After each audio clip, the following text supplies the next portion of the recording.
Everyone see that? Yep. Yep. Yeah. Okay, sweet. Well, I've been given water quality. So just a few things I'm going to talk about, like the nutrients and the pH and the purpose of monitoring your water quality. Obviously weather can have a big part in that, with like if you have a big downpour, there's going to be more water going through your stream or where you're accessing your water from. Irrigation water quality is an important part of irrigation. There are many factors which determine water quality. Among the most important, pH and soluble salts. There are also several other factors to consider, such as whether hard salts, such as calcium or magnesium, or heavy materials that can clog the irrigation system. So it's good to have like a real good heavy duty filter and to clean it often so it doesn't clog up. There may also be individual toxin ions present. In order to determine this, water must be tested at a laboratory which have the right equipment to like test what you want to know.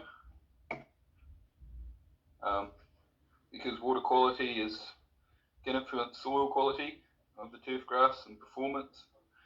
Water with a pH, so you want to check your pH of your water. So these guys recommend that your range is between 6 to 7.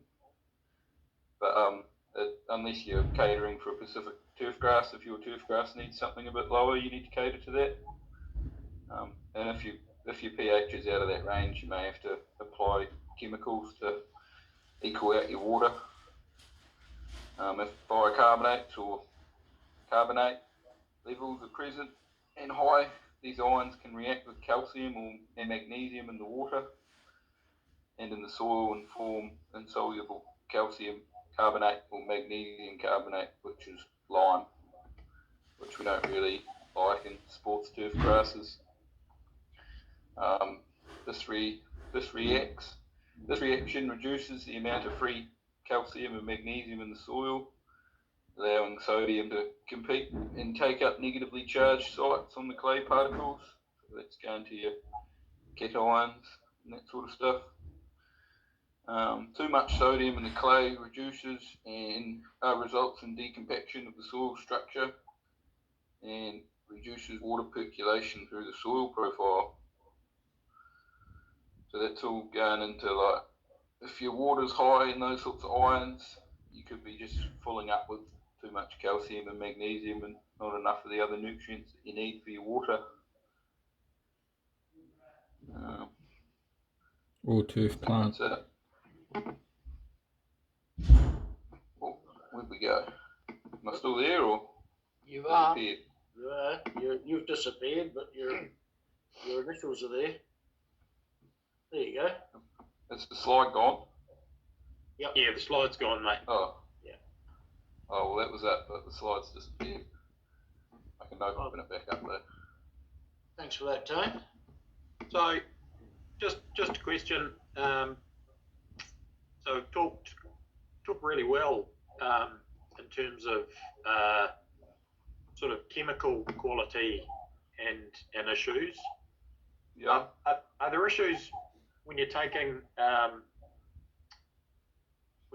water out of streams or natural sources other than town supply that you might have that isn't necessarily chemical, but other issues where you might have negative issues?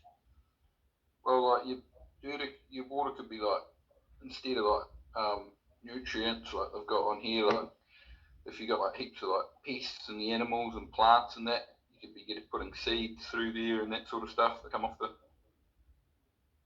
things that are in the river. And if it's a real slow running stream, it could like start to grow algae in that, which would have an influence on the water quality as well. Yeah, excellent. That's what I was hoping to hear. That can be quite common. I've had experience with that happening at sites where you've had real problem with your turf with algae and slime because it's being pulled out of your water source stagnant area with algae in it. So that's a really good point. I'm glad you mentioned that. Well done. Yeah, very good.